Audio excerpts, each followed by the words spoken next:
How to clear Facebook history on iPhone. First is by opening your Facebook app and then click on the search bar found on the upper right corner of the screen. Then, once you are there, click on See All right here on the upper right as well.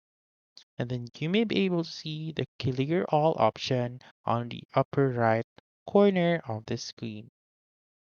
Once you have done that, click on Clear All once again and then wait for it to load. So again, just to recap, go to your Facebook app, click on the search button found on the upper right, and click on See All once you have that. So let's search once again. So let's search for someone and then go back.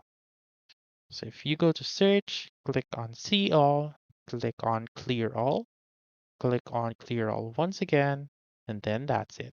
That's how you can clear Facebook history on iPhone. So that's all for this video. Let me know in the comments section if this works out for you.